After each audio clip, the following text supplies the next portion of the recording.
నమస్తే. మానవ శరీరం ఒక శక్తి క్షేత్రం. అందులోనూ స్త్రీ యొక్క శరీర నిర్మాణం శక్తి స్వరూపానికి నిదర్శనం. అంతటి శక్తి స్వరూపిణి అయిన స్త్రీమూర్తి నేటి కలియుగంలో శరీరాన్ని ఎలా కాపాడుకుంటుంది?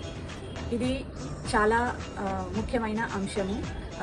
తన శరీరం పైన సిద్ధి అంటే తన శరీరాన్ని అర్థం చేసుకొని తనకి ఒక స్త్రీమూర్తి తన శక్తి క్షేత్రాన్ని అంటే తన శరీరాన్ని ఒక శక్తి క్షేత్రంగా పరిగణించి తన శక్తి స్వరూపాన్ని పొందగలిగినట్లయితే తన ఇంట్లోనే కాదు, తన ఫ్యామిలీ మాత్రమే కాదు, తన చుట్టూ ఉన్న పరిసరాల్ని కూడా తను శక్తి స్వరూపాలుగా మార్చగలిగే శక్తి ఏకైక స్త్రీకి మాత్రమే ఉంది.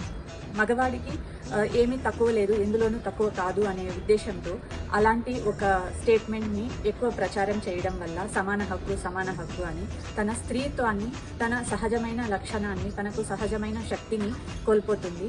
అందుకే ఈ కాలంలో అందుకు ఇప్పుడు ఎలాంటి ప్రాబ్లమ్స్ అంటే అసలు ముందు మన పాతకాలంలో మన అమ్మమ్మలు, తాతయ్యలు వాళ్ళు ఫేస్ చేయని ప్రాబ్లమ్స్ అన్నీ కూడా ఇప్పుడు ఫేస్ చేస్తున్నారు. ఒక స్త్రీ అంటే ఒక శక్తి స్వరూపమే కాదు, ఒక ఇంకొక జీవికి జన్మనిచ్చే ఒక గర్భగృహం కలిగి ఉన్న స్త్రీకి మాత్రమే ఉన్న ఆ గిఫ్ట్ అది. బట్ నేటి కలియుగంలో ఈ మోడర్న్ డే ఆఫ్ లివింగ్ స్టైల్లో తనకి ఉన్న సహజమైన ఆ గిఫ్ట్ని తను అందుకోలేకపోతుంది. అందుకే రకరకాల రీప్రొడక్టివ్ సిస్టంలో తనకు చాలా ప్రాబ్లమ్స్ ఫేస్ చేస్తుంది. ఫర్టిలిటీ ప్రాబ్లమ్స్ అయితే ఇంకా చెప్పక్కర్లేదు. ఎన్ని సెంటర్స్ ఉన్నాయో ఫర్టిలిటీ సెంటర్స్, దాన్ని బట్టే తెలుస్తుంది మనం ఎంతటి ఘోరమైన స్థితిలో ఉన్నామో. సో శరీర సిద్ధి అనేది చాలా ముఖ్యము. మన శరీరానికి ఆహారం ఎలాగా ఫ్యూయల్ లాగా ఉంటుందో మన మనసుకి, మన బుద్ధికి ఆలోచనలు అనేవి ఒక ఫ్యూయల్ లాగా పనిచేస్తాయి. సో మంచి ఆలోచనలు, మంచి శరీరము అండ్ ఆరోగ్యమైన శరీరము కలిగి ఉన్న ఒక స్త్రీమూర్తిని మహాలక్ష్మిలా ఉంది, నిండుగా ఉంది అని చెప్పడంలో అతిశయోక్తి లేదు. అమ్మాయి పుట్టిందంటే మహాలక్ష్మి పుట్టింది అంటారు. సో ఆ మాటని ఎంతవరకు నిజం చేస్తా అన్నారో ఆలోచించండి మీరే.